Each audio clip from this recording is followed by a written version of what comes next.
Assalamualaikum warahmatullahi wabarakatuh. Bismillahirrahmanirrahim. Alhamdulillah.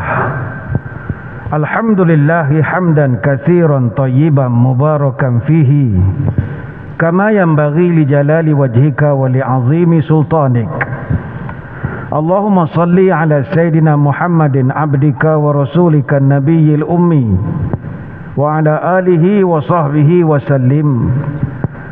Nawaitu ta'alluma wa ta'lim wa tadhakkura wa tazkir wa naf'a wal intifa' wal ifadah wal istifadah wal hatha ala tamassuki bi kitabillah wa sunnati rasulih wa du'a ila al huda والدلالة على الخير ابتغاء وجه الله ومرضاته وقربه وثوابه لله تعالى.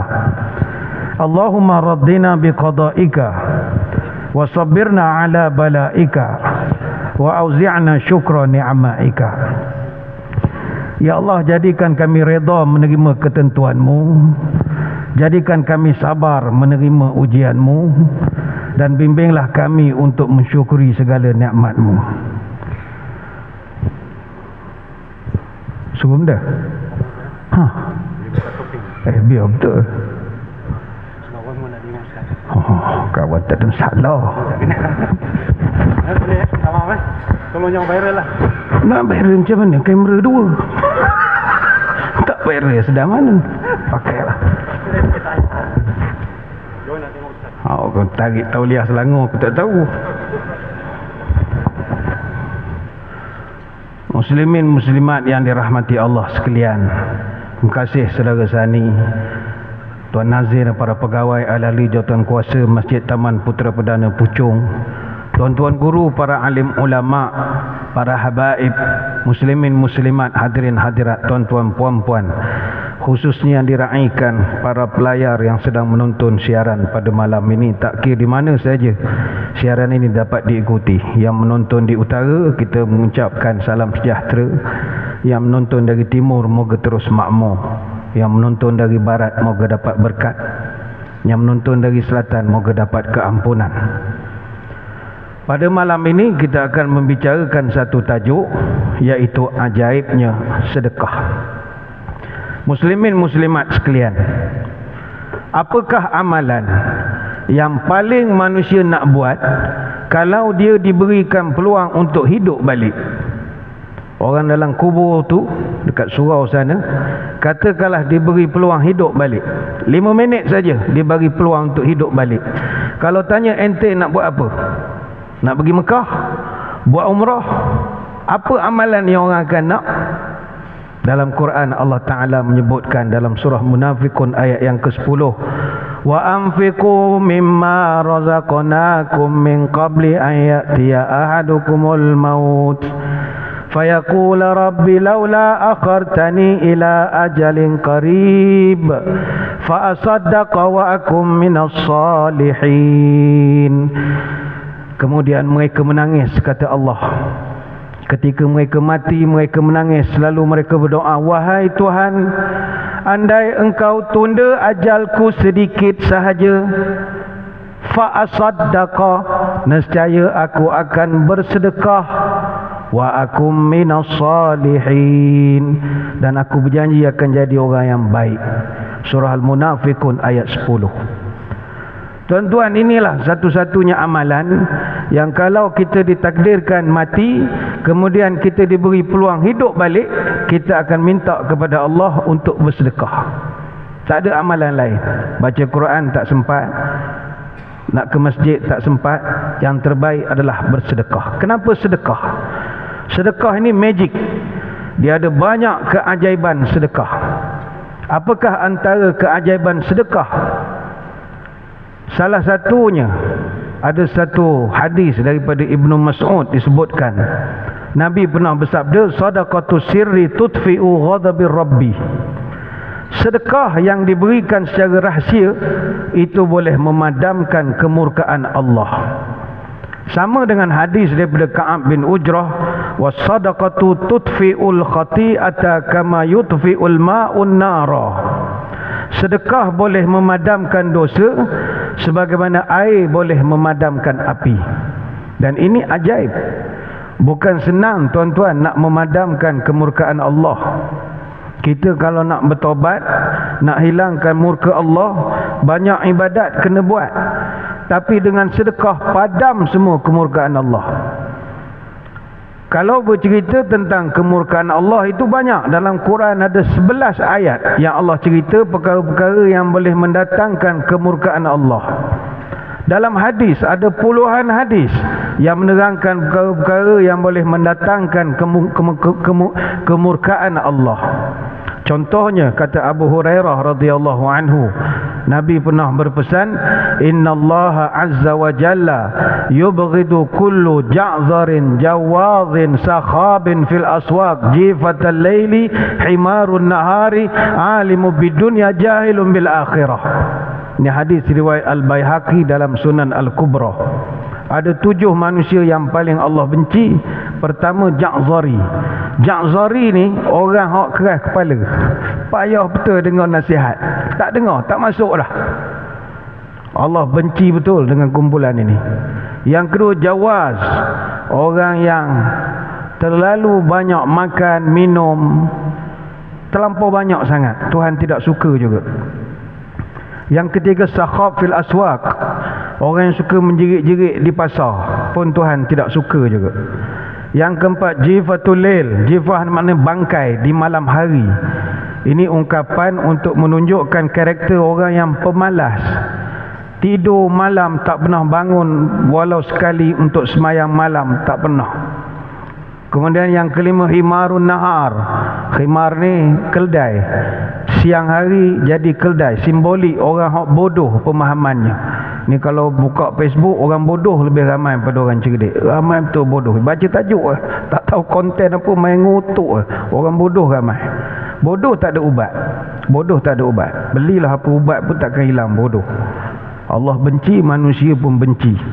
Yang keenam, alimu bidunya, orang yang serba-serbi tahu hal dunia, hal gosip, artis, orang ni cerai, orang ni kahwin, serba-serbi dia tahu, tetapi jahilun bil akhirah, tapi dalam bab ukhrawi bodoh. Itu Tuhan marah juga. Ini hadis ada disahihkan dalam Sahih Al-Jami'. Banyak lagi perkara-perkara yang boleh mendatangkan murka daripada Allah. Ada satu hadis lain kata Abu Hurairah, innallaha yardha lakum salasa wa yakrahu lakum salasa. Allah Ta'ala suka kamu buat 3 perkara dan Allah Ta'ala murka kalau kamu buat 3 perkara. Fayardha lakum an ta'buduhu wa la tusyriku bihi syai'a wa an ta'tasimu bihablillahi jami'an wa la tafarraqu. 3 perkara Tuhan suka. Kamu pertama kamu menyembah dia, kamu tidak menyekutukan dia dan berpegang teguh kepada ajaran dia. Dan 3 perkara Tuhan menyampah kamu lakukan. Wa yakrahu lakum qila wa qala. Apa makna qila wa qala? Orang yang menyampai-nyampai, suka forward message tanpa menyiasat sama ada benar ataupun salah. Tak ada usul periksa lah bahasa kita. Wa kasratus soal, orang yang terlampau banyak bertanya. Muka dia saja bertanya, tak ada orang lain dah, pun Tuhan menyampah juga.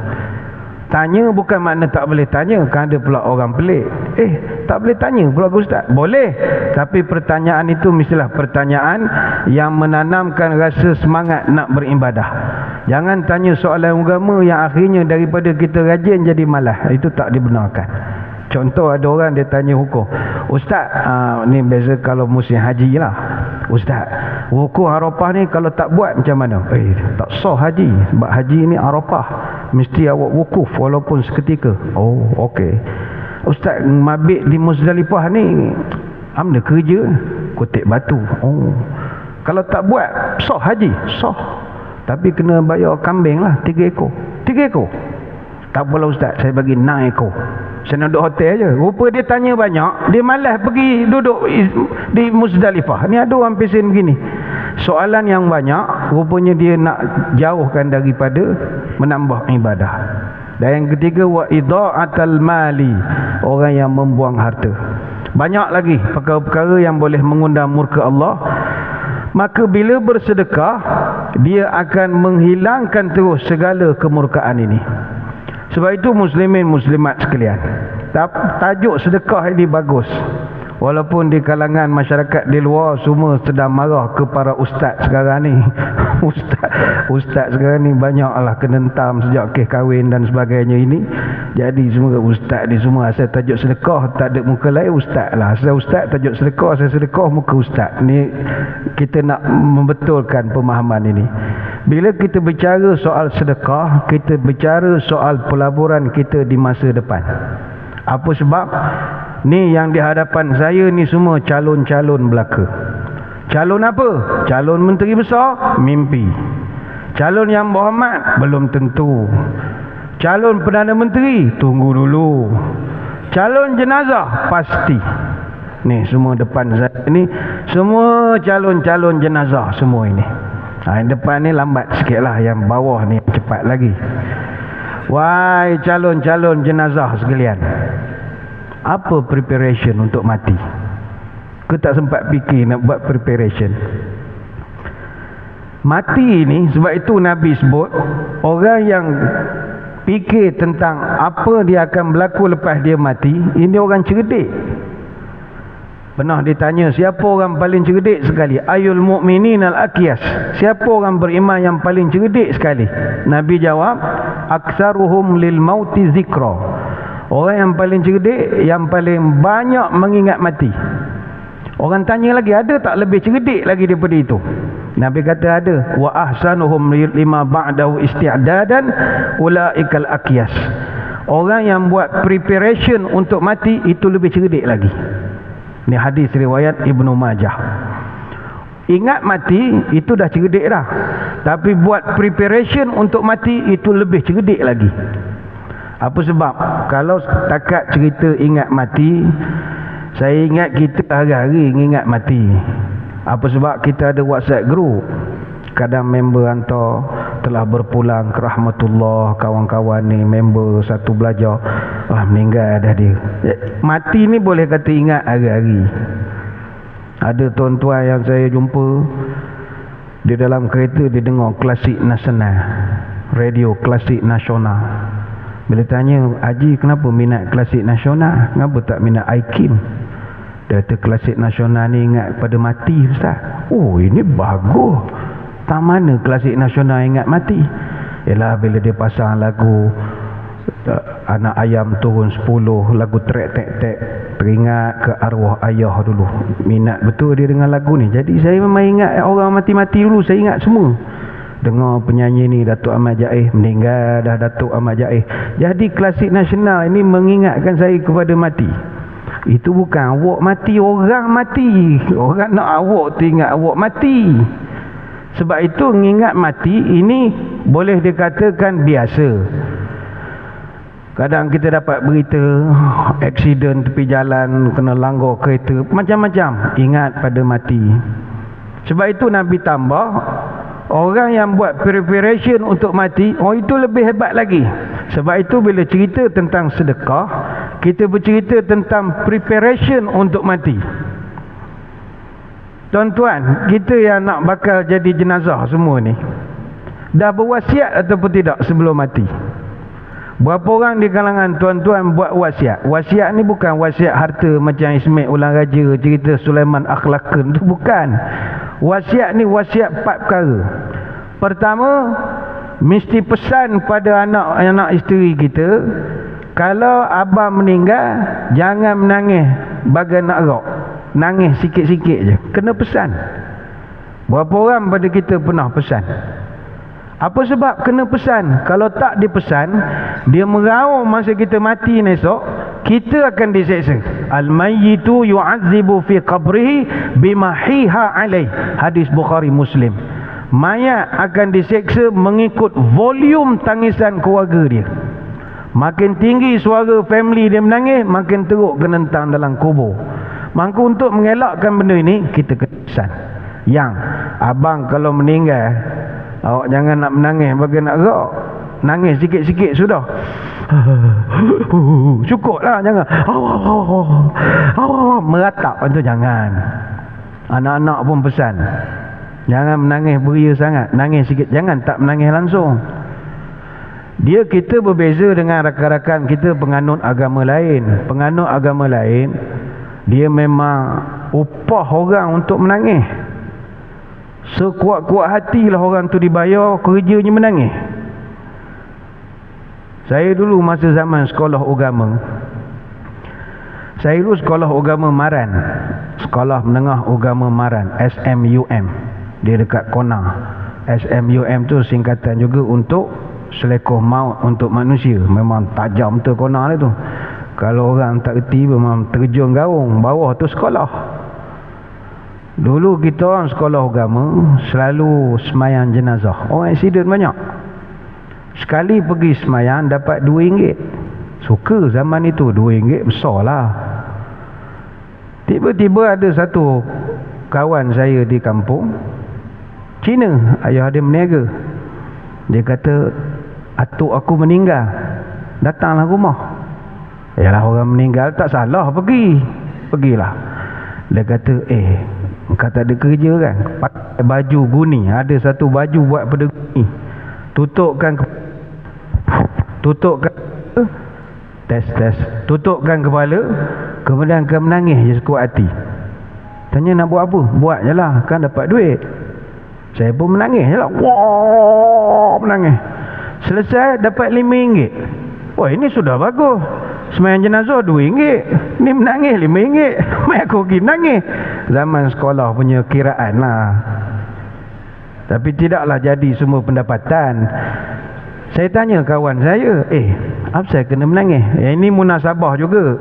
Dia kata begini, kalau kita menangis kuat-kuat, nanti Tuhan dia macam pening kepala. Ayam, bising lah ini orang. Jadi dia akan arahkan malaikat, cepat sikitlah kasih masuk surga tu lah. Aku pening lah dengar dia menangis-nangis ni. Dia jadi serabut. Bila dengar orang rakyat, munasabah juga. Itulah pahaman dia lah. Pahaman kita tak boleh. Makin kuat tangisan, makin teruk kita kena hentam dek malaikat. Jadi tuan-tuan puan-puan kena pesan. Ini wasiat nombor 1. Jangan kau menangis beria sangat. Nombor 1. Nombor 2, kena pesan pada anak isteri kita. Kalau kita meninggal, semayangkan jenazah kita jangan kurang daripada 40 orang. Ini kena pesan ni. Anak-anak kita ni tak kerti bahasa. Kalau dia tak pesan, dia bantai 3 orang je semayang jenazah di hospital.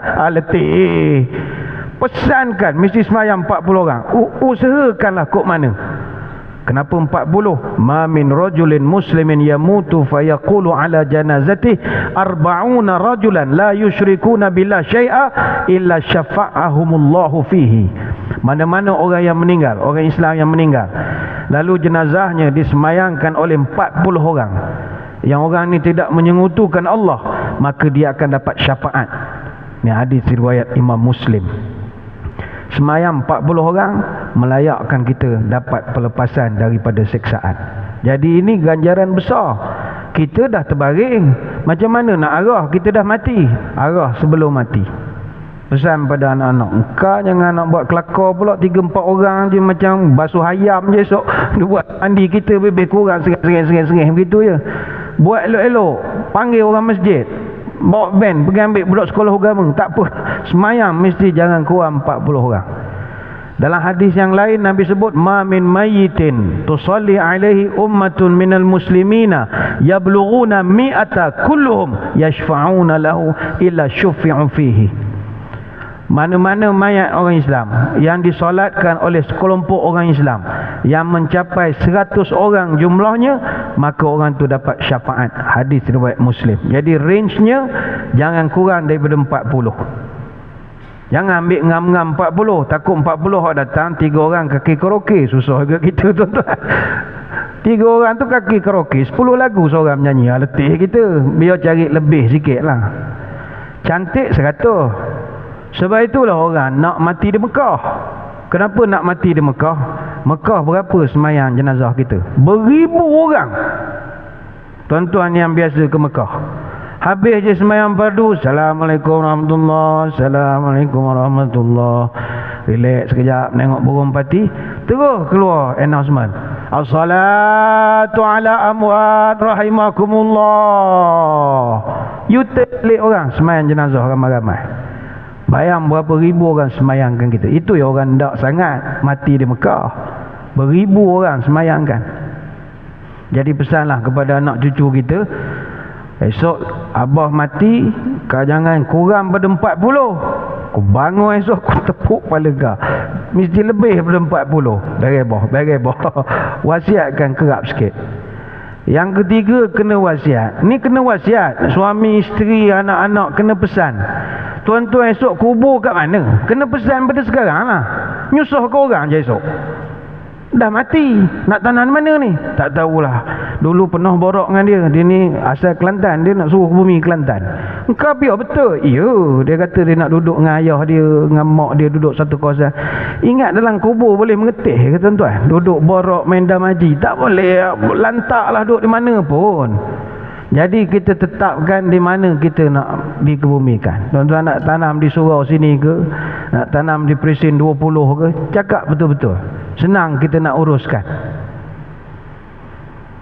Tapi kalau nak wasiat tempat ke bumi ni, biarlah yang munasabah. Takut balik masjid ni kan, yang cerita wasiat nak kubur mana ni jadi tak syok pula lah. Nak cerita bisnes pun jadi malas macam ni. Tapi kalau abang mati, yang ke bumi abang dekat Bakek boleh tak? Sedap sangat dia mengorder. Nak suruh tanam di Bakek. Bakek ni sebelah Masjid Nabawi. Tuan-tuan, tak semua orang dapat Masjid Bakek ni. Di kawasan Bakek ni tak semua orang dapat. Orang the creamiest among the creamier sajalah. Hatta orang yang meninggal di Madinah sekarang pun nak dapat kawasan Bakek itu pun susah. Kecuali dia ni special sangat. Ada orang special dapat. Sebab sekarang dah disediakan kawasan perkuburan baru di Madinah untuk non-bumi putera di kawasan Jabal Uhud. Jadi untuk Bakek ni khas untuk bumi putera Arab Saudi saja. Jadi dia dapat keistimewaan. Sama Maklah di Mekah hanya untuk bumi putera saja. Non-bumi tak dapat. Jadi pesankan nak ke bumi mana. Cuma paling baik sekali ke bumi ni, kata para ulama, berdasarkan satu hadis, sebagai kata kaedah kata para ulama, kata Syekh Abu Bakar Al-Munzir Al-Naisabur rahimahullah dalam kitab Al-Awsat fi Sunan Al-Ijma' wal Ikhtilaf, yustahabbu an yudfana al-mayyitu fil baladi allazi tuwfiya fihi. Sunat dikebumikan jenazah di negeri dia meninggal. Senang, selesai masalah. Ala hadza kana al-amru ala ahdi Rasulillah wa alaihi awamun ahli ilmi wa kadzalika taf'alul 'amatu fi 'amatil buldan.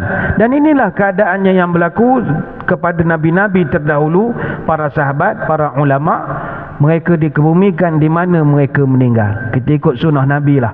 Nabi asal Mekah tapi wafatnya di Madinah, kebumi di Madinah. Tak adalah hantar ke Mekah.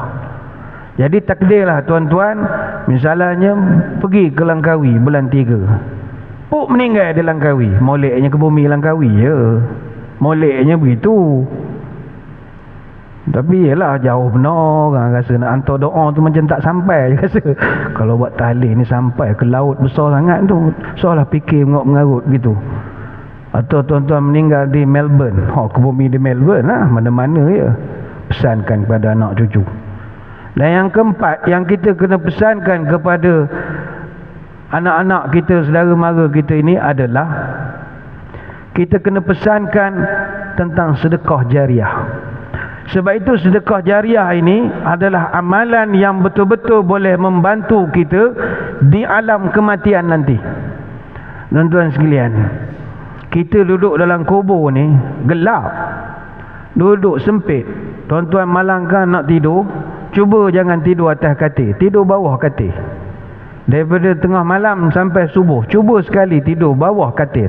Apa perasaan? Klaustrofobia, takut, sunyi, sempit. Dalam keadaan tidak selesa itu, kita memerlukan sesuatu sebagai teman kita. Sebab itu Nabi berpesan, siapa teman yang akan mengiring kita di dalam kubur nanti? Duduk seorang mengiring dalam kubur, dalam liang lahat. Siapa yang nak menemani kita? Baik itu Nabi beritahu, yatba'ul mayyita salasatun fayarji'u ithnani wa yabqa ma'ahu wahidun. Yang mengikut mayat ada 3, 2 balik, 1 tinggal. Yatba'u ahluhu wa maluhu wa amaluhu fayarji'u ahluhu wa maluhu wa yabqa amaluhu. Hadis Bukhari Muslim.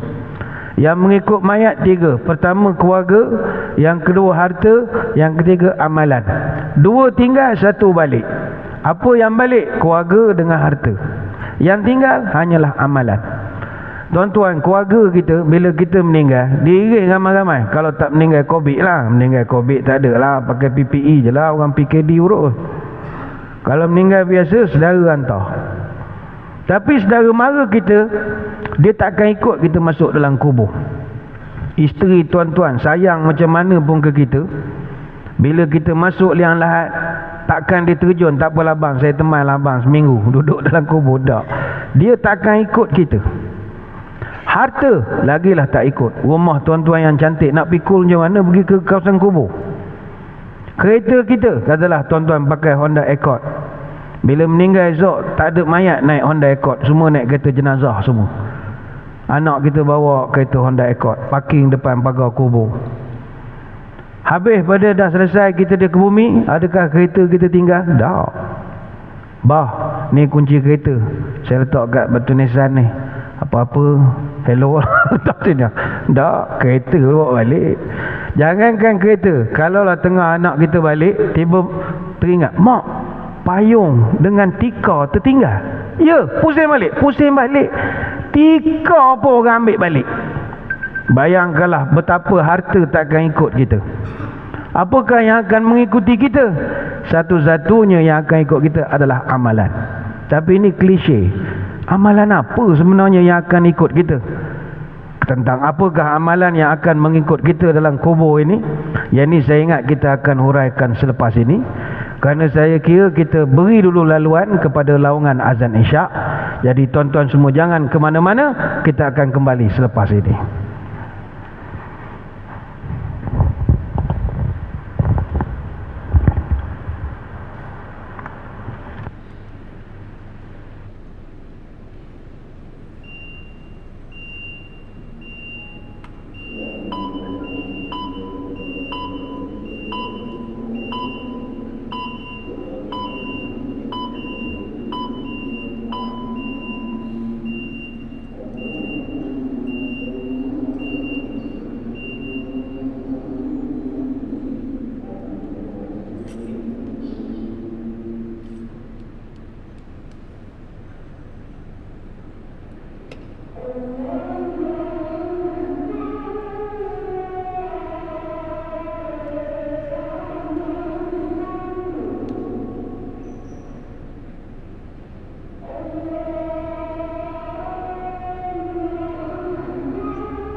Muslimin muslimat yang dirahmati Allah sekalian, kalau ikut kepada peraturan, kita dikendaki menamatkan syarahan apabila azan isyak dikumandangkan. Namun diberikan pengecualian sekiranya para jemaah mengizin untuk kita menganjakkan sedikit pelaksanaan solat isyak untuk menyambung sedikit lagi huraian tentang malam ni. Jadi kita mohon izin daripada jemaah untuk menganjakkan sedikit pelaksanaan solat isyak.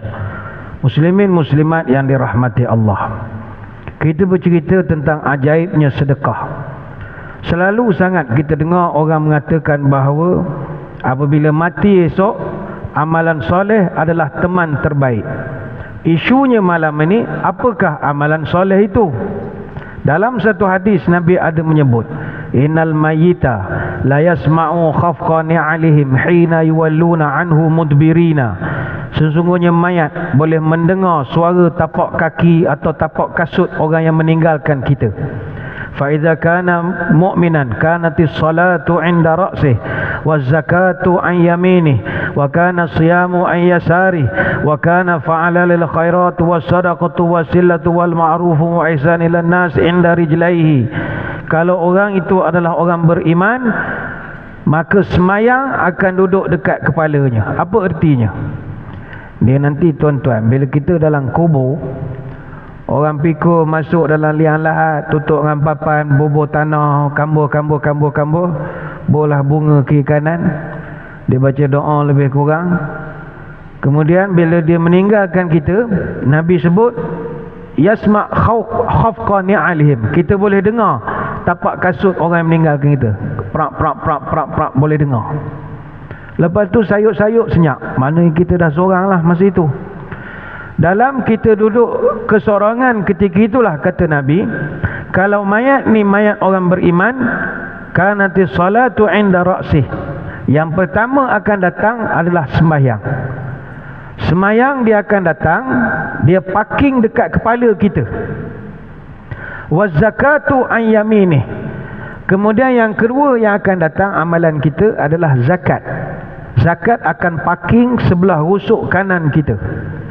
Wa kana siyam an yasari. Dan puasa, amalan ketiga yang akan datang, duduk di sebelah rusuk kiri kita. Dan kemudian kata Nabi, wa kana fa'ala lil khairatu was sadaqatu wasilatu wal ma'rufu wa ihsan ilan nas 'inda rijlai. Kemudian di kaki kita pula nanti akan didatangi oleh aneka amal kebaikan yang sunat-sunat. Seperti kata Nabi, nombor 1 sedekah. Sedekah, jaga silaturahim, amal ma'ruf nahi mungkar, buat baik pada manusia, akan duduk dekat kaki kita. Apa tujuan 4 benda ini duduk dekat dengan kita? Nabi menyambung, fayu'ta min 'inda ra'sihi fataqulu salatu ma qibali madkhalu. Maka ketika kita dah ada kawan 4 ini tadi, datanglah malaikat menjalankan kerja-kerja interview dia. Soalan kubur ini soalan yang paling bocor lah, semua orang tahu soalan ini. Malaikat akan datang, dia nak tanya kita 5 soalan kubur, ma rabbuka dan bagai-bagai lagi. Jadi Nabi sebut fayu'ta min 'inda ra'sih. Malaikat dia akan datang dari arah kepala kita. Bila dia datang daripada arah kepala, dekat kepala kita sudah ada semayang. Semayang yang tuan-tuan buat tadi, maghrib, isyak, yang macam-macam solat ni tadi, dia akan berkumpul dekat kepala kita. Bila datang malaikat, mereka akan buat roadblock. Dia akan tahan malaikat. Dia pula tahan malaikat. Mereka akan kata, minta maaf encik, ma qibali madkhalu. Sini sudah penuh encik. Ini orang kuat semayang punya orang. Semayang Jumaat pun ada, semayang semua ada. Ni orang kuat semayang punya orang. Tengok sini mau lalu pun tak boleh. Habis macam mana saya mau lalu? Dia pun beritahu malaikat, encik masuk ikut kanan sanalah, mana tahu boleh pintu sana. Malaikat pun fayuta min 'inda yaminih. Malaikat pusing ikut rusuk kanan kita. Di rusuk kanan kita sudah parking di situ zakat. Yang kita bayar zakat fitrah, zakat perniagaan, zakat macam-macam. Dia pula buat roadblock. Minta maaf encik malaikat, arwah ni kuat sangat bayar zakat. Siap potongan zakat, dia ikut potong gaji lagi. Dia kuat bayar zakat. Ni pun jam dah, tak ada tempat dah nak duduk ni. Dia malaikat kata, saya ni nak buat kerja, dah nak masuk macam mana, sempit begini lah. Tuan cari jalan lain lah. Dia kona pula daripada fayu'ta an yasarih, dia masuk ikut rusuk kiri kita. Fayaqulu siyamu, maka di rusuk kiri kita telah berkumpul puasa. Puasa pun bagi skrip yang sama, maqibali madkhalu. Minta maaf cik, sini dah jam, cik cari jalan lain. Malaikat pun fayuta min inda rijlaih, masuk pula ikut kaki kita. Padahal di kaki kita ketika itu sudah penuh dengan amalan-amalan soleh. Fayaqulul fi'lul khairat minas sadaqati wasilatu wal ma'ruf wa ihsan ila nas maqibali madkhalu. Minta maaf cik, arwah ni banyak amalan sunat dia buat. Dia kuat sedekah, dia suka tolong orang, dia macam-macam. Ni sini tak ada jalan. Habis apa macam sekarang, malaikat pun pusing, cari parking tak ada. Macam kita lah pergi ke KLCC, parking tak ada, mutar, cari. Akhirnya NFA, no further action. Ni hadis riwayat Imam Ahmad. Bayangkan tuan-tuan, kita selamat daripada soalan kubur ni special sangat lah. Bukanlah malaikat tak nak tanya, tapi nak menunjukkan istimewanya orang yang ada teman di dalam kubur. Teman-teman inilah yang akan membela kita. Jadi teman yang kita nak cari untuk bawa ke alam kubur nanti, sembahyang, zakat, puasa, sedekah. Banyakkanlah sedekah. Siapkanlah menghadapi kematian kita dengan memperbanyakkan sedekah. Sebab kalau di alam kubur kita punya line clear, alam akhirat lagi clear. Sebab Sayyidina Osman pernah beritahu, aku dengar Nabi bercerita, innal qabra awwalu manazilil akhirah. Kubur ini awal perjalanan akhirat. Fa in naja minhu fama ba'dahu aisaru minhu. Kalau di kubur kau dah line clear, kalau akhirat clear lah perjalanan kamu. Tetapi wa illam yanju minhu fama ba'dahu asyaddu minhu. Kalau dekat kubur kau dah sangkut macam-macam, soal malaikat tak boleh jawab, ini sangkut kena bantai, kena panggang, kena macam-macam, maka selanjutnya itu ba'dahu asyaddu minhu, maka fasa selanjutnya akan lebih kejam lagi, kata Sayyidina Osman berdasarkan hadis daripada Nabi. Hadis riwayat Imam At-Tirmizi. Sebab itu jomlah kita bersedekah. Justru bagi menghadapi kematian, nombor satu, banyakkanlah membuat amalan-amalan soleh. Amalan-amalan soleh. Dalam Quran Allah Ta'ala pesan, faman kana yarju liqa'a rabbih falyamal amalan salihan wa la yusyrik bi ibadati rabbih ahada. Siapa yang berharap nak berjumpa dengan Allah dalam keadaan baik, falyamal amalan salihan, banyakkanlah beramal soleh, banyakkan berbuat baik. Ini surah Al-Kahfi ayat 110. Kata Syekh Muaz, sebagaimana yang dicatatkan oleh Imam Al-Baghawi dalam tafsirnya, al-amalu salih alladhi fi arba'ah asya', yang Allah maksudkan amalan soleh ini ada 4. Hendaklah engkau laksanakan dia dengan al-ilmu wa niyatu wa sabru wal ikhlas. Engkau mesti buat amalan soleh itu dengan berdasarkan ilmu, dengan niat yang betul, sabar dalam melaksanakannya, dan ikhlas dalam melakukannya. Sebab itu kata Syekh Sahal Al-Tustari rahimahullah, al-amalu salih makana khalian anir riya muqayyidan bi sunnati. Amal salih adalah amalan yang wajar disunyikan daripada ditunjuk pada orang, dan mesti diikat dengan sunnah Nabi SAW. Sebab itu salah satu daripada amal soleh adalah bersedekah. Sab'un yajri lil abdi ajruhunna wa huwa fi qabri ba'da mautih. Ada 7 amalan, kata Nabi, yang kalau engkau buat, dia akan menjadi pencen kubur engkau. Walaupun kau dah mati, meter pahalanya tetap berjalan. Apakah 7 amalan itu? Man 'allama ilman, siapa mengajar ilmu. Yang kedua, au ajra nahran, siapa mengalirkan sungai. Yang ketiga, au jafara bi'ran, siapa yang menggali perigi. Au gharasa nakhlan, siapa yang menanam pokok. Nabi khususkan pokok kurma. Kemudian au bana masjidan, bantu pembinaan masjid. Au warasa mushafan, atau dia meninggalkan, mewariskan mushaf Al-Quran. Ataupun taraka waladan yastaghfir lahu ba'da mautih, dia meninggalkan anak soleh selepas kematian. 7 perkara ini pencen kubur kita. Hadis riwayat Al-Bazzar. Daripada 7 amalan yang Nabi sebut, 5 daripadanya melibatkan sedekah dan sumbangan. Daripada 7, 5 adalah sedekah dan sumbangan. Pertama, mengajar ilmu. Mengajar ilmu ni tak mesti ceramah agama, tak mesti. Mengajar ilmu apa saja, termasuk ajar driving school, tu pun jariah juga. Mengajar bawa kereta. Seorang penceramah takkan boleh berceramah ke sana kemari kalau dia tak reti bawa kereta. Dan dia tak boleh bawa kereta kalau tak ada lesen. Dia tak ada lesen kalau dia tak pergi driving school untuk belajar bawa kereta. Maka orang yang mengajar bawa kereta itu juga dapat pahala. Ajarlah orang bawa kereta. Ajar apa lagi? Ajar bantu masjid. Tuan-tuan ada tera bahagian PA system misalnya, bantu masjid, ni putar sini, ni pulas sini, ni pulas sini. Barulah tak haming yang kesian ke masjid. Saya pun saya tahu sebab saya jaga masjid. Saya masjid negeri Pahang. Tapi lah masjid negeri ni buah kerjaan. Jadi kita buat baiki PA system. PA system ni salah satu daripada elemen khusyuk. Memang kena spend duit. Sebab PA, tuan-tuan pergi ke Mekah, tuan-tuan tengok PA system dia macam mana. Tak pernah haming sekali pun. Tuan-tuan pernah dengar Masjidil Haram haming? Alhamdulillah, ya Allah. Tak sekali tak pernah. Kita jadi heran, siapa engineer? Malaikat? Agak bukan malaikat. Arab saja. Dia peralatan dia mahal. Dia semua teknologi Jerman, Sennheiser. Dia pakai mikrofon Sennheiser. Imam bertugas, dia ada 9 mikrofon. 9.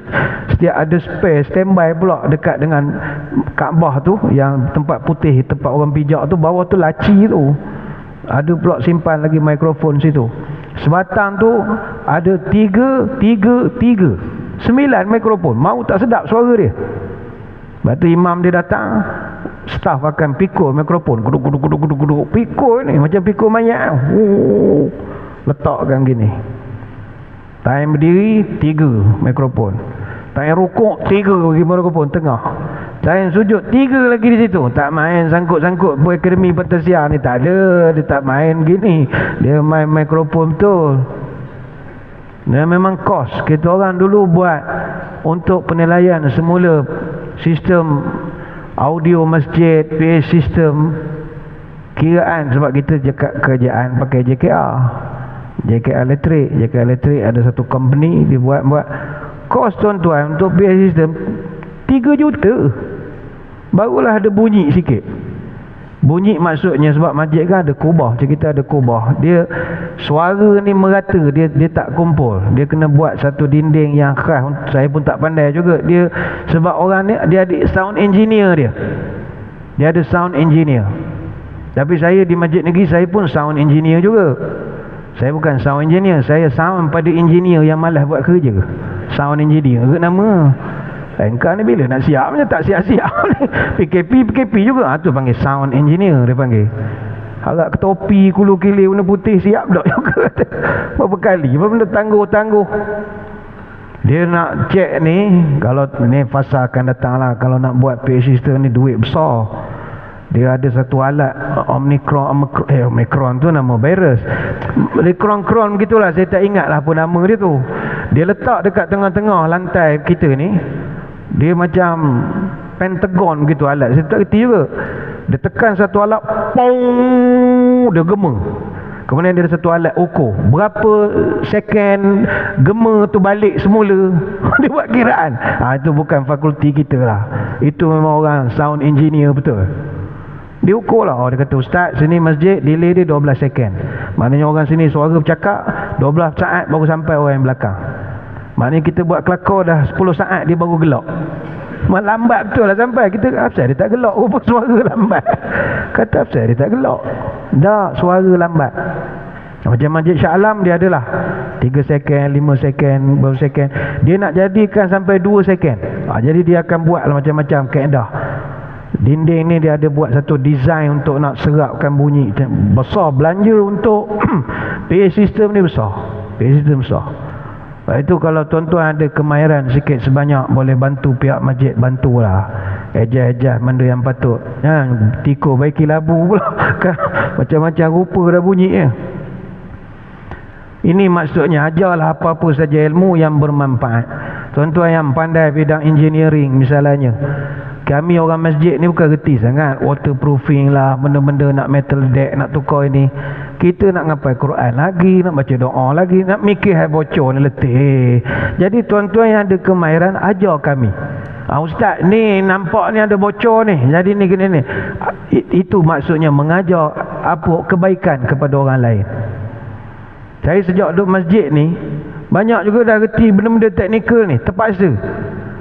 Saya nak kongsi satu ilmu dengan tuan-tuan. Ni ilmu ni JKR bagi ni. Kalau tuan-tuan kena buat maintenance, kena jaga maintenance masjid ni, kita kena ada jadual maintenance dia. Sebab masjid ni dia lack of maintenance je, tak jaga penyelenggaraan je. Rupanya air, sifat dia kalau berkumpul di atas bumbung rumah kita ataupun masjid, jangan lebih 48 jam. Tu saya berdapat ilmu JKR tu. Dia kata, Ustaz kalau nampak air tu bertakung 48 jam, panggil cleaner ke apa, kena bersihkan, keringkan tempat tu. Apa sebab? Air ni dia kuat. Tuan-tuan kalau bocor masjid, menitik di belakang misalnya, tuan-tuan naik ke atas, cek di atas tak ada, rupanya dia daripada sini air tu bergerak. Air tu sifat dia. Masjid kita orang bocor dekat kubah. Kubah tu bulat, menitik air ikut bulatan. Susun ke beldi ni macam tawah di Mekah, ngam-ngam ikut bulatan. Jemaah pun kata, banyak baldi Ustaz. Dah jemaah tak ada, biarlah baldi banyak, kata. Nak tunggu kau orang datang, tak datang-datang. Sibuk nunggu Imam Mahdi. Imam nunggu kau, tak datang-datang. Jemaah sibuk nunggu Imam Mahdi belaka sekarang. Dia tak tahu imam masjid menunggu di siang malam, tak datang-datang juga. Penuh baldi. Panggil buat 1,5 juta nak baiki untuk buat waterproofing balik. Dia buat test pakai air sirap, siram, bau air sirap. Dia biar 60 jam, tengok kat mana air. Dah tak ada, barulah disahkan benda tu boleh pakai. Sebab itu benda ni belanja. Sebab itu kalau masjid minta daripada jemaah untuk sama-sama menyumbang, kita kena tolong tuan-tuan. Sebab menjaga bangunan ni susah. Menjaga bangunan ni susah.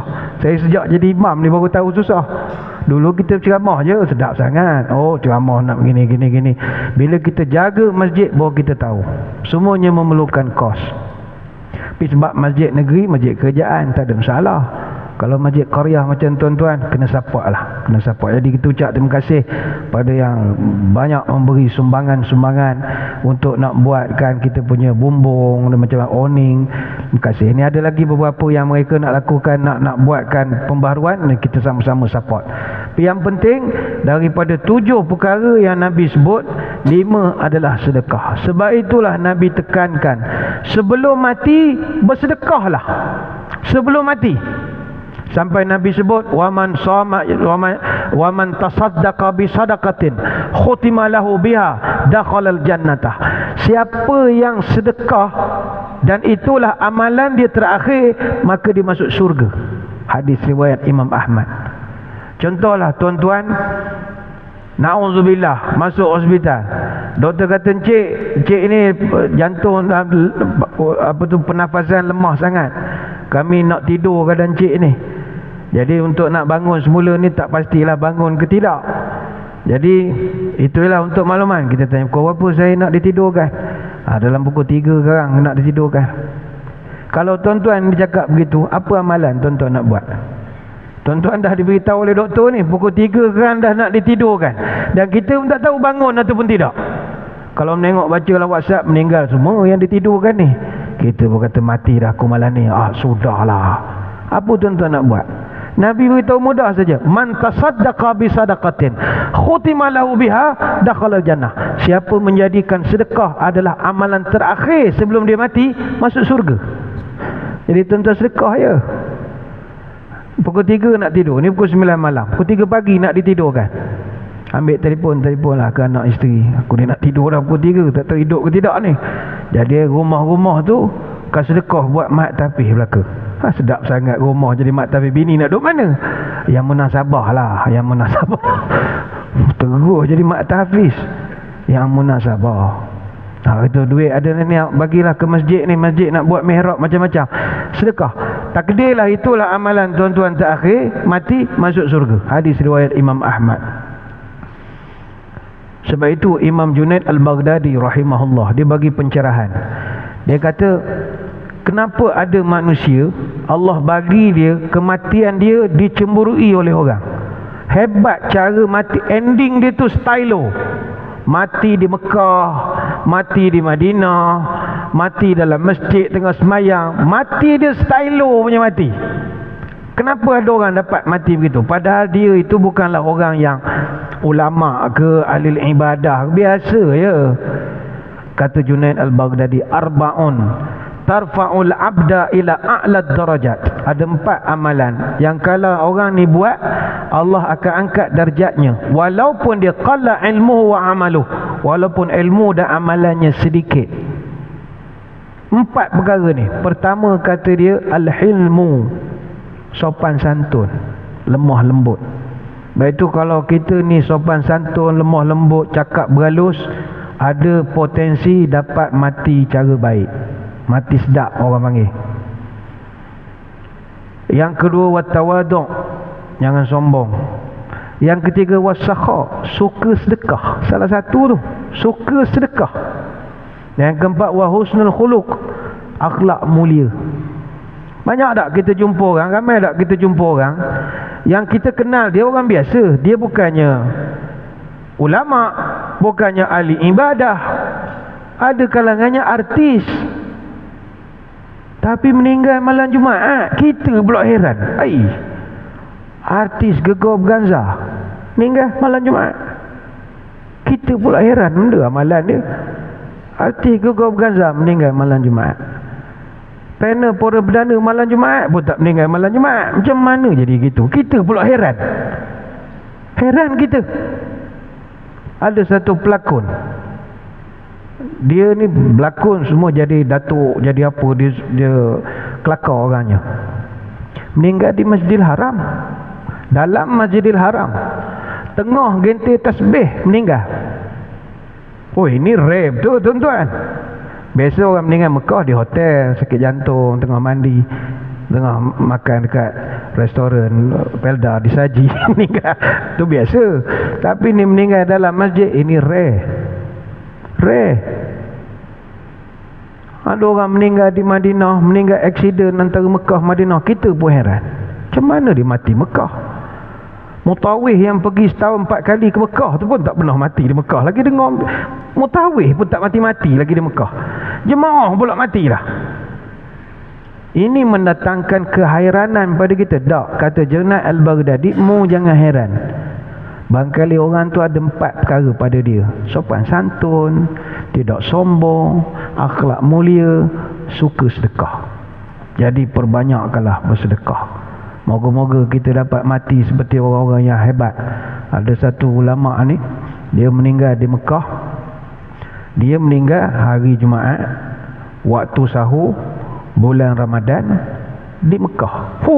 Jackpot tuan-tuan.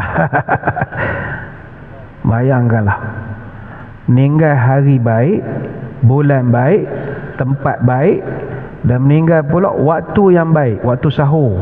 Waktu sahur ni waktu yang tenang, waktu banyak pengampunan daripada Allah. Dia tengok macam mana nak dapat mati begini. Salah satunya banyakkanlah bersedekah.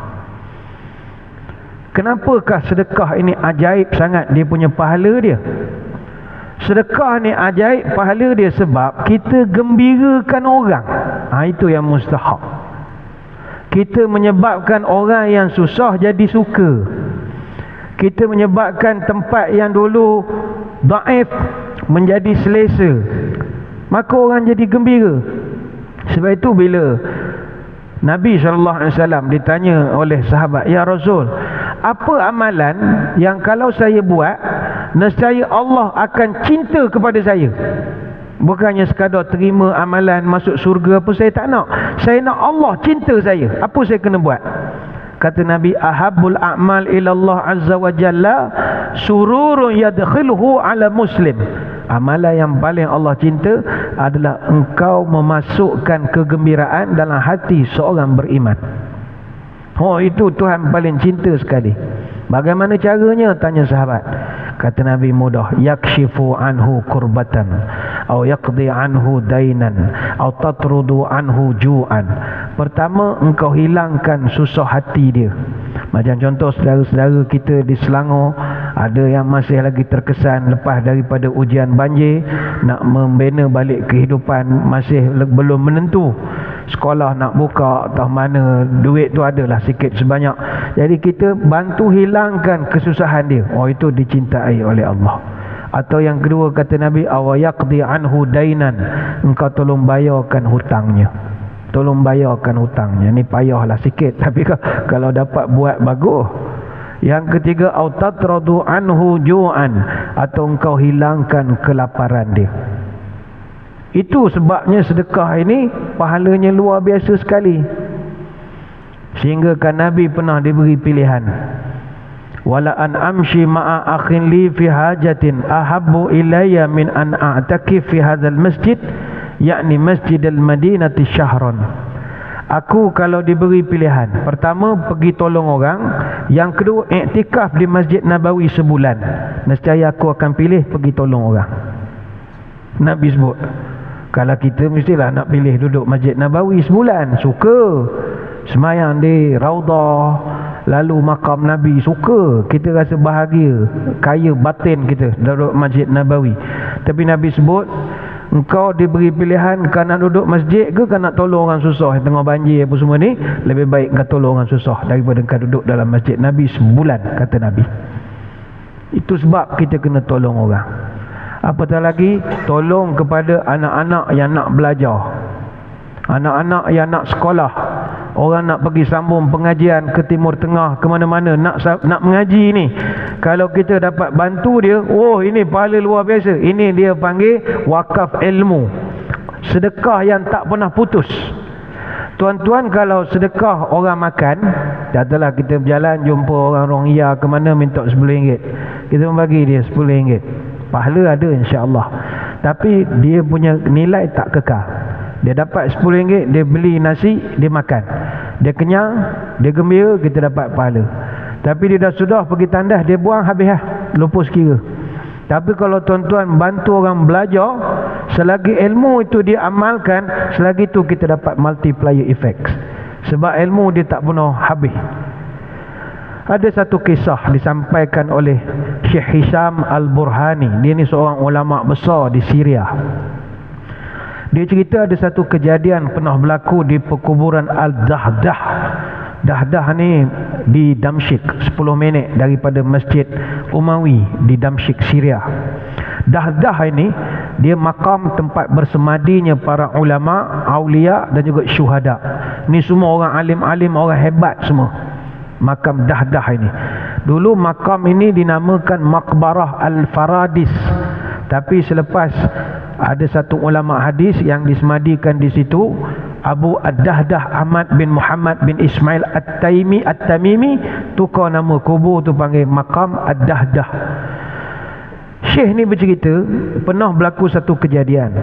Satu orang penggali kubur diminta oleh seorang wanita untuk kebumikan jenazah. Datang perempuan ni, boleh gali tak? Boleh, no problem. Dia pun gali kubur, siapkan apa. Jadi kemudian daripada jauh dia nampak orang bawa jenazah, mau letak, masukkan dalam. Dia orang Arab, dia tanam-tanam, dia balik dia tak ada serupa kita. Banyak macam ada wawancara bagai-bagai, sesungguhnya surga itu benar, tak ada. Dia simple saja, Arab tanam dia balik lah. Jadi ketika penggali itu masuk jenazah, pandai balik, dia tutup-tutupkan jenazah.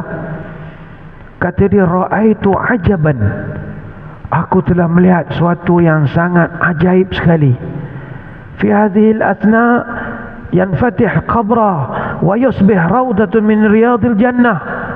Aku nampak kubur orang ni yang aku baru lepas nak tutup ni tadi jadi luas macam taman bunga. Luas, dia kata macam taman. Wa jaa malakani akhazahu, dan aku nampak ada 2 malaikat datang ambil mayat ni bawa pergi. Penggali kubur ini dia menyangkakan dia duduk dalam delusion ke, ada tengah high ke apa. Dia pun tak pasti aku ke makan ubat batuk ke benda jadi begini. Jadi asal aku nampak benda begini, dia malas nak percaya sangat. Jadi dia 50-50, aku ni berangan ke apa benda, dia pun tak tahu sangat. Beberapa bulan kemudian, kata Syekh Hisham Al-Burhani, wanita yang sama datang lagi ke kubur. Dia panggil penggali kubur, dia kata ada lagi jenazah nak dikebumikan. Selepas beberapa bulan ada jenazah lagi. Penggali kubur ni cam, ini perempuan datang dulu, boleh, no problem. Jadi dia pun siapkan liang apa semua. Nampak orang bawa jenazah masukkan, dia nampak benda yang sama. Dia nampak jenazah ni kuburnya begitu luas ni. Kali ni dia kata aku mesti nak cek siapa ini. Dia pun cari juga perempuan ni, dia jumpa. Kata, puan minta maaf, saya ni nak tanya sangat ni. First time dulu saya takut saya silap, tapi ni dah berlaku kali kedua. Dia pun ceritalah, saya nampak begini kuburnya luas ni. Madza kana ya'mal hadza wa dha. Saya nak tanya puan, arwah yang baru saya tanam ni dengan arwah yang berbulan dulu saya tanam ni, apa amalan dia berdua ni? Saya nak tahu sangat. Maka jawab wanita ini, amal awal fakana taliban ilmi. Yang awak tanam mula-mula dulu, dia ni seorang penuntut ilmu. Dia belajar, dia minat belajar agama. Wa kana thani ya'malu najjar yuqaddimu li akhihi nafqata talabil ilmi. Yang jenazah encik baru tanam tadi adalah jenazah abang dia yang bagi duit untuk dia belajar, yang sponsor dia belajar. Kemudian kata Syekh Hisham Burhani, penggali kubur ini bila dengar saja cerita bahawa mayat ini adalah mayat penuntut ilmu, dan yang kedua adalah mayat orang yang sponsor penuntut ilmu, tarakal maqbarah wa nazala minha ila jami' taubah. Dia pun campakkan dia punya peralatan gali kubur, dia pergi ke Masjid At-Taubah. Masjid At-Taubah ni, Jami' At-Taubah ni masjid di Syria, dan ini bukan kaleng-kaleng masjid. Masjid ini pernah dulu Izzuddin Abdul Salam, Sultanul Ulama, pengarang kitab Qawaidul Ahkam. Begitu juga Imam Ibnul Jazari. Ini antara ulama yang pernah jadi khatib di Masjid Jami' At-Taubah di Syria. Dia pergi ke Masjid At-Taubah ini. Kemudian dia berjumpa dengan Tok Imam. Dia kata, wahai Tok Imam, saya nak belajar agama. Dia ni dah tua dah, penggali kubur dah tua dah. Tok Imam, saya ni nak jadi pelajar agama. Tok Imam kata, tak ada masalah, belajarlah. Saya nak belajar full time. Kenapa nak gali kubur? Tak ada biar orang lain lah. Saya nak jadi pelajar saja, nak belajar agama. Jadi dia pun belajar bersungguh-sungguh, sampailah dia menjadi satu ulama yang besar, namanya Syekh Abdul Rahman Al-Haffar. Haffar ni maknanya penggali. Dia kekalkan nama Haffar dia. Dan dia ni keturunan dia pun ramai jadi ulama. Salah seorangnya adalah Abdul Razak Al-Haffar. Jadi dia ketika dia nak belajar tu, umur dia dah 40 tahun lebih. Syekh pun heran, entah ni dah tua ni. Tak apalah, dia start daripada A. Dia mula daripada kitab Matan Jurumiyah. Matan Jurumiyah ni kitab bahasa Arab ataupun Nahu Saraf. Biasanya kitab ni kalau kita mondok, kita belajar di masa peringkat 1 ataupun 2 sanawiyah. Lepas tu barulah dia beralih kitab lebih tinggi, kitab Imriti, Kawakib Duriyah, Mulakhas, Matan Alfiyah. Bayangkanlah, dua golongan ini cash Allah Ta'ala bagi. Ni ulama besar, tengok sendiri bagaimana seorang belajar agama, seorang lagi yang bantu orang ni belajar. Baik itu tuan-tuan, sedekah ni ajaib. Ajaib dia adalah di alam kubur nanti. Itu baru di dunia dah Tuhan tunjuk. Di akhirat lagilah banyak kelebihan orang yang bersedekah ini. Inna sadaqatu tudfi'u an aliha harul kubur. Sedekah ini akan memadamkan panasnya kuburmu, kata Nabi. Dan hari kiamat, kata Nabi, wa innama yastadhillul mu'min yaumal qiyamah fi dhillu sadaqatih. Pada hari kiamat, orang beriman akan berlindung di bawah payung sedekah dia. Ini specialnya. Apa yang penting, bersedekahlah. Mudah cerita, tuan-tuan, orang kalau susah, kita bersedekahlah. Akhirat dapat ganjaran, dalam kubur dapat ganjaran, atas dunia pun banyak ganjaran. Ada satu kisah saya nak kongsi. Kisah ni Abu Ali At-Tanukhi, dia ni hakim abad yang ke-10 di Baghdad. Dicatatkan dalam kitab Al-Faraq Ba'da Syiddah. Dia cerita ada satu orang wanita salihah, seorang ibu. Dia tinggal dengan anak laki dia. Anak laki dia tiap-tiap hari keluar cari rezeki. Satu hari anak lelaki dia keluar, tak balik-balik. Dia pun dah susah hati. Apa hal anak dia tak balik? Berhari-hari. Masa tu di rumah, makanan cuma cukup tinggal beberapa hari saja lagi. Jadi dia pun masak secara bercatur lah. Dia masak sikit-sikit. Satu hari bila makanan dah nak habis, dia masak juga makanan. Dia baru nak makan, tiba ada orang ketuk pintu rumah. Dia buka pintu, dia tengok ada pengemis datang. Dia kata, "Puan, saya ni lama tak makan. Tolonglah puan, saya lapar." Ibu ni tadi dia baru nak nyuap makan, orang ketuk pintu. Dek, kerana dia kesian, dia bagi makanan dia kepada pengemis ini. Selang beberapa hari, anak makcik ni balik. Makcik ni terperanjat. "Ni apa kau lama sangat tak balik ni?" "Mak, aku ada cerita ajaib, mak." "Apa yang ajaibnya?" "Gini mak, masa aku keluar cari rezeki, tengah-tengah berjalan naik keldai, tiba-tiba keluar singa daripada hutan."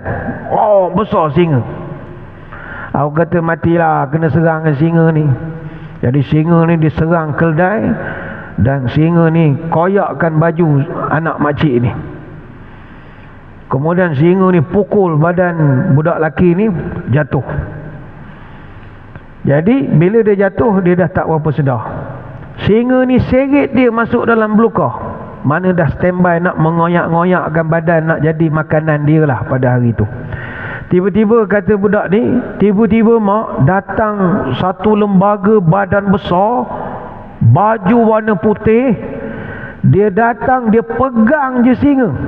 Tak ada senjata apa pun. Dia pegang saja singa itu. Dia cakap dengan singa, "Hei singa, berdiri engkau." Singa berdiri, dengar cakap mamat ni yang badan baju putih ini. "Wahai singa, satu suapan balas satu suapan." Singa tu angguk, singa tu lari. Lepas tu lelaki baju putih tu hilang. Aku pun tak jumpa lagi dah. Jadi bila dia cerita pada mak dia heran, kenapa lelaki baju putih tu cakap satu suapan dengan satu suapan. Oh, rupanya dek, kerana dia menyelamatkan, dia berikan suapan dia kepada fakir miskin, Allah selamatkan anaknya daripada menjadi suapan seekor singa. Bayangkanlah, ini ajaibnya sedekah. Dia boleh menyelamatkan kita. Ajaibnya sedekah. Sehingga kan dalam hadis Nabi sebut, sedekah ini boleh menjadikan kita ini dawu mardakum bis sadaqah. Sembuhkanlah penyakit kamu dengan sedekah. Saya percaya tuan-tuan yang ada dalam masjid ni semua ada penyakit semua. Macam-macam penyakit ada. Darah tinggi ada, jantung ada sumbat sikit, gout pun ada, boleh tahan juga. Ada kena macam-macam lah. Kencing manis saya ingat paling ramai. Kencing manis. Tapi kencing manis ni sekarang dah bukan penyakit membahaya lagi dah. Dia ada lagi teruk lagi daripada kencing manis sekarang. Namanya kencing member, tuan-tuan. Itu lagi teruk. Penyakit memang makan penampar ya awak. Janji ku 9 suku tak habis-habis lagi ustaz ni. Akulah berjanji dengan member. Sikit lagi anak habis dah. Tuan-tuan sekalian, yang penting marilah kita saling bantu-membantu. Saya tutup pertemuan ini dengan satu kisah di zaman Nabi Sulaiman alaihissalam. Nabi Sulaiman titahkan rakyat dia, mari bantu negara, buat mobilisasi dana, kita saling bantu-membantu. Jadi Nabi Sulaiman pun rakyat dia datang. Rakyat Nabi Sulaiman ni bukan sekadar manusia, termasuk binatang, jin, macam-macam. Jadi dalam cerita tersebut, datanglah gajah. Gajah datang bawa sumbangan. Apa sumbangan yang gajah bawa? Kerbau. Gajah heret kerbau. Kerbau pun datang juga. Kerbau bawa kambing. Kambing pun datang juga. Kambing dia bawa ayam. Ayam pun datang juga. Ayam bawa belalang. Dia kepik di paruh dia tu. Belalang pun datang juga. Belalang datang bawa semut. Beratur di depan Nabi Sulaiman. Kebetulan gajah yang bawa kerbau beratur di sebelah belalang semut. Akhirnya gajah bila dia tengok belalang bawa semut, dia sindir. Hai belalang, semut je tengok aku. Kerbau ini bawa sumbangan, kau bawa semut, mana ada nilai? Baliklah, ni baru betul kerbau. Belalang kecil hati.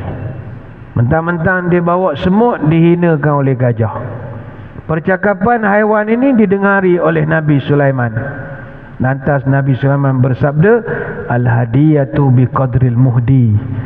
Setiap pemberian mesti sesuai dengan orang yang memberi. Gajah datang bawa kerbau, munasabah, sebab saiz dia. Yang tak munasabah, belalang datang bawa kerbau, tak munasabah. Sumbangan lagi besar daripada orang, tak boleh. Macam tadilah tuan-tuan puan-puan katalah semangat nak sedekah masjid malam ni. Tak apalah Tuan Haji Nazir, saya sedekahkan rumah saya lah untuk nak dia sedekahkan rumah dia. Lepas tu encik nak duduk mana? Saya duduklah mana-mana, duduk kat tepi masjid dia pun tak apa. Tak pasal-pasal jadi asnah pula dah. Sebab kita sedekah melampau daripada kemampuan, tak perlu. Gajah sedekah kerbau, munasabah. Dan belalang sedekah semut, munasabah. Dan yang lebih tak munasabah lagi, kalau gajah datang bawa semut, tu kedekut namanya. Jadi saya kira yang datang malam ni semuanya gajah-gajah semua, insya-Allah. Marilah kita bersedekah cara gajah. Mudah-mudahan kita di luar sana pun ada tabung drive-thru, pandu lalu, sambil-sambil lalu tu tuan-tuan masuk, bolehlah bersedekah. Dan malam ni pun kita ada selepas ni sedikit pelancaran, sedikit gimmick saja pelancaran untuk kita nak mengadakan beberapa penambahbaikan kepada fasiliti dan prasarana masjid. Jadi tuan-tuan, kita kena saling bantu-bantu. Sebab masjid boleh saja mendapatkan tajaan daripada pihak-pihak korporat ke JLC, boleh. Tetapi kita nak berkongsi jariah supaya bila masjid ni esok cantik mihrabnya di hadapan, tuan-tuan dengar pun semayang pun sedap, kita rasa megah sebab ini sumbangan aku. Dan kalau kita meninggal pun selagi benda ni ada saham kita di situ. Ini yang kita nak kongsi-kongsikan dengan jemaah. Jadi saya kira sekadar itu sembang-sembang pada kesempatan malam ini. Sebelum kita berpisah, marilah kita menadah tangan berdoa. Moga-moga pertemuan kita diberkati oleh Ilahi. A'udzubillahi minasyaitonirrajim. Bismillahirrahmanirrahim. Allahumma salli wa sallim ala sayyidina Muhammadin salatan tukhrijuna biha min zulumatil wahmi. Allahumma tawil umurana wa sahih ajsadana wa nawir qulubana wa thabit imanana wa ahsin a'malana wa wasi' arzaqana wa ilal khairi qaribna wa 'ani syarri ab'idna wa qdi hawaijana fid din wad dunya wal akhirah innaka ala kulli syai'in qadir. Ya Allah, panjangkanlah umur kami, sihatkanlah tubuh badan kami, terangkanlah hati kami, tetapkanlah iman kami, molekkanlah amalan kami. Luaskanlah rezeki kami, dekatkanlah kami dengan kebaikan, jauhkanlah kami dari kejahatan. Kabulkanlah segala doa kami sama ada dalam urusan agama, dunia ataupun akhirat. Subhanakallahumma wa bihamdika nasyhadu an la ilaha illa anta nastaghfiruka wa natubu ilaik. Wa sallallahu ala sayyidina Muhammadin wa ala alihi wa sahbihi wa baraka wa sallam. Walhamdulillahi rabbil alamin. Sekadar itu kita kembali semula acara kita kepada pengurusi majlis. Wallahu a'lam. Ya, baik Ustaz.